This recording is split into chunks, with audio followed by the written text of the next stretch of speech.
Bonjour et bienvenue sur cette nouvelle vidéo Crazy Little Craft, je suis Elise et aujourd'hui je vous propose de créer une carte automnale avec une couronne de feuilles. Le principe de cette carte n'a rien d'innovant et de mémoire je n'en ai jamais réalisé, alors j'avais juste très envie d'essayer.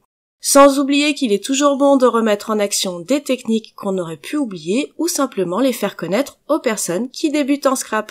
Je commence par couper un morceau de papier aquarelle en carré. Ici, j'ai un papier en A5, je mets un repère sur le bord le plus long à 14,8 et je coupe avec mon massicot. J'obtiens de cette façon une base carrée. J'ai besoin de connaître le centre de mon papier, alors tout simplement je trace les diagonales très légèrement au crayon pour le trouver. À l'aide de mon vieux compas d'école et d'un crayon de papier, je trace très légèrement aussi un cercle à partir du centre. Je crois que j'ai pris un rayon d'environ 5 cm. La mesure n'est pas très importante, à vous de vous adapter à votre format. Pour ma part, je vise une carte carrée de 13 par 13 cm. Pour réaliser ma couronne, je vais utiliser les tampons feuilles d'automne avec de l'encre Versafine noire. Je commence en posant un premier tampon feuille sur mon papier. Le cercle que l'on a dessiné juste avant me sert justement de repère, alors je fais en sorte que ma feuille soit bien posée par-dessus. Je récupère le tampon avec la plaque de la presse à tamponner, je l'encre et je le tamponne une première fois. Je viens pivoter mon papier de 90 degrés. C'est là tout l'intérêt d'avoir une base carrée. Je remets le papier en m'aidant de l'angle de ma presse et je recommence mon tamponnage, toujours avec le même tampon qui n'a pas bougé. Je recommence ma rotation du papier et mon tamponnage encore 2 fois pour faire tout le tour de mon cercle avec ce même motif. Je vais maintenant changer de tampon. Mais avant ça, j'oublie pas de masquer la dernière feuille que j'ai tamponnée. Avec le masque, on peut faire sans risque des couronnes de feuilles. Les motifs ne se chevaucheront pas. Pour aller plus vite, je prends directement 2 tampons au lieu d'un seul et je les place de chaque côté de la première que j'ai tamponnée. J'ai évidemment pris celle qui était protégée. Je m'aide toujours de mon cercle pour les placer et une fois que le placement me convient, je les récupère sur ma plaque à tamponner. Je vais recommencer exactement le même procédé que tout à l'heure avec une étape de plus. Ne pas oublier de récupérer le masque après chaque tamponnage pour le mettre sur la prochaine feuille à protéger.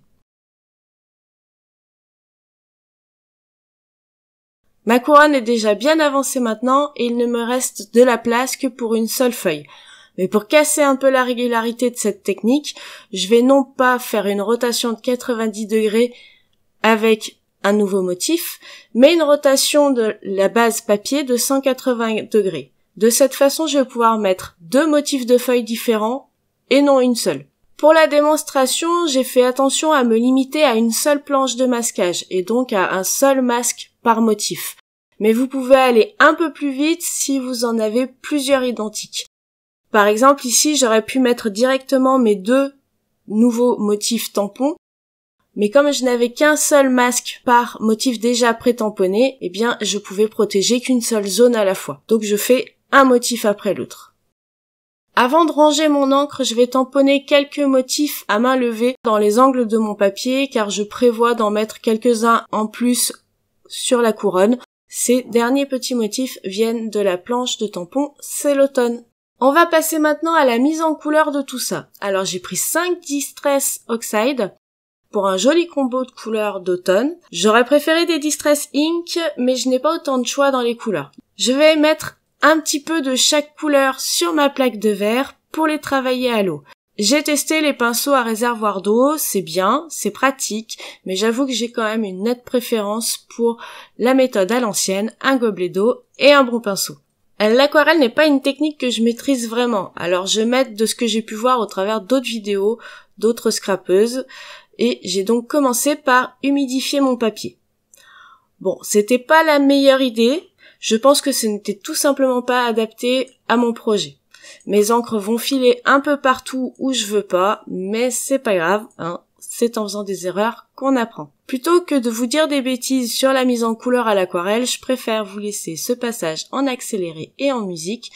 Mais si vous souhaitez passer directement à la prochaine étape, je vous mets en bas à gauche un petit timer pour arriver à la fin de cette aquarelle.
Une fois que les couleurs ont séché, comme je m'y attendais, le résultat ne me plaît pas beaucoup. Les couleurs sont fades parce que ce sont des Distress Oxide et donc crayeuses.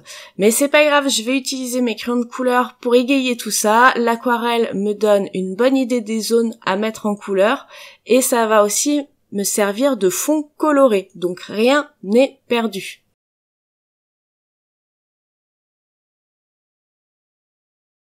Je vais vous épargner une deuxième mise en couleur, je vous laisse juste quelques extraits pour que vous puissiez voir la différence.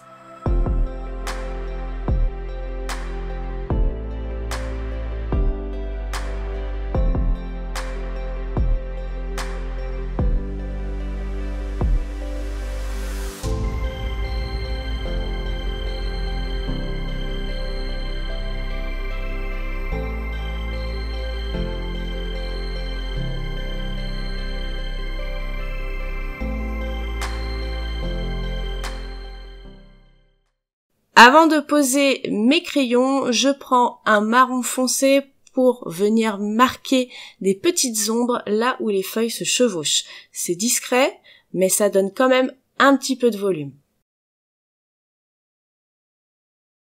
On arrive à l'étape de découpage. Oui, je vais découper toute cette couronne.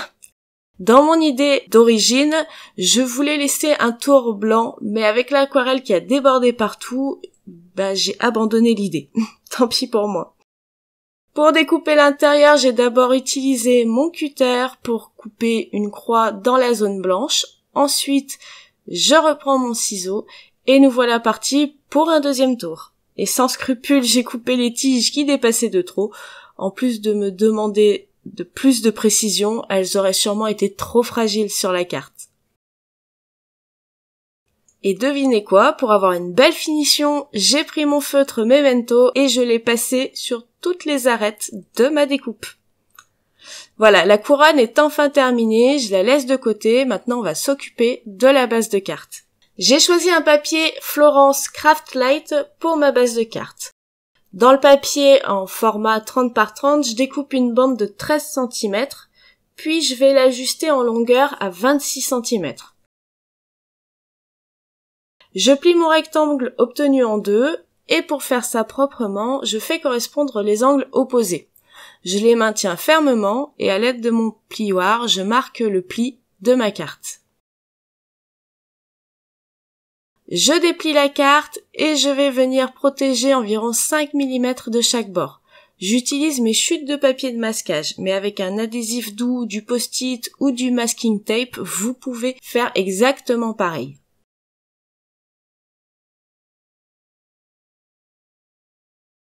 Je reprends 3 de mes encres Distress, la jaune, la verte et la rouge.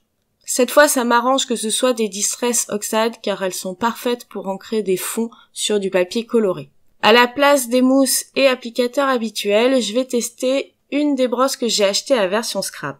Et j'en profite pour faire un petit coucou et des bisous à toute la bande de scrapeuses avec qui j'ai eu la joie de passer un excellent moment.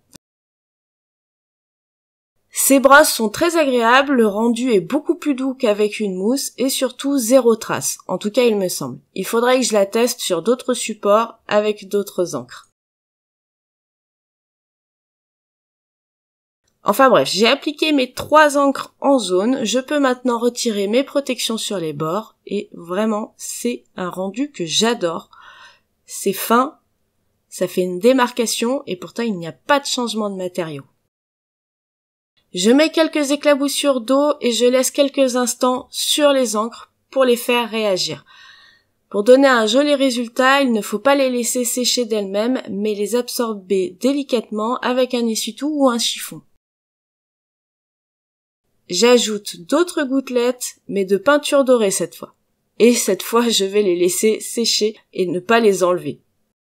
Encore quelques étapes et on viendra à bout de cette carte. J'ai utilisé le tampon cadeau du moment, une petite envie de dernière minute. Je l'ai tamponné sur une des chutes de mon papier aquarelle que j'avais mise de côté. Et tout simplement, je vais mettre cette petite châtaigne en couleur au crayon. Je la découpe et je la mets de côté. Ensuite, j'attrape mon sentiment sur la planche de tampon Salutations. Je reprends ma presse à tamponner pour le positionner au mieux en m'aidant de la couronne. J'enlève la couronne avant de le tamponner par précaution et j'hésite pas à tamponner plusieurs fois parce que je suis sur une base en Distress Oxide. Je recommence la même opération avec le tampon châtaigne. De cette façon, je conserverai tous les petits détails du motif qui ont été découpés sur la châtaigne mise en couleur. On va enfin passer à l'assemblage. Pour ça, j'utilise de la mousse adhésive, mon rouleau pour les grosses parties et les petits carrés de mousse prédécoupés pour les parties les plus petites. Je lésine pas sur la mousse adhésive. Avec le temps, le papier a tendance à s'affaisser s'il n'y en a pas assez. Et si vous envoyez votre création, elle aura moins de risque de s'abîmer dans les transports. Il n'y a plus qu'à coller et à apporter 2 petites touches pour finaliser cette carte. La première petite touche, c'est d'ajouter quelques feuilles qu'on avait préparées à l'avance. Ces petits éléments en plus vont casser la répétition des motifs de la couronne. Enfin, la dernière petite touche, c'est quelques sequins pour donner un petit peu plus de brillance à cette carte. Pour ces derniers détails, j'ai utilisé des glue dots. La raison est toute bête, c'est que j'ai pas retrouvé ma colle. Mais heureusement, les petits points de colle, ça marche très très bien dans les 2 cas. Et voilà, cette carte est enfin terminée. C'est un sacré morceau, et même si depuis, j'ai vu 1000 façons de procéder autrement et peut-être plus facilement, comme dit souvent Laetitia, nous, on fait les bêtises, on vous les montre, à vous de les éviter. En tout cas, j'ai pris un grand plaisir à réaliser cette première couronne de feuilles. La technique est vieille, mais mieux vaut tard que jamais. J'espère que cette carte automnale vous aura plu. N'hésitez pas à me dire ce que vous en avez pensé et si vous avez des questions sur la technique, n'hésitez pas à les poser. J'essayerai de vous répondre au mieux. Vous pouvez aussi nous retrouver sur Instagram et Facebook et découvrir aussi toutes les créations de l'équipe qui n'ont pas été filmées. Je vous souhaite un très bon scrap et à bientôt pour de nouvelles idées créatives. Bye bye!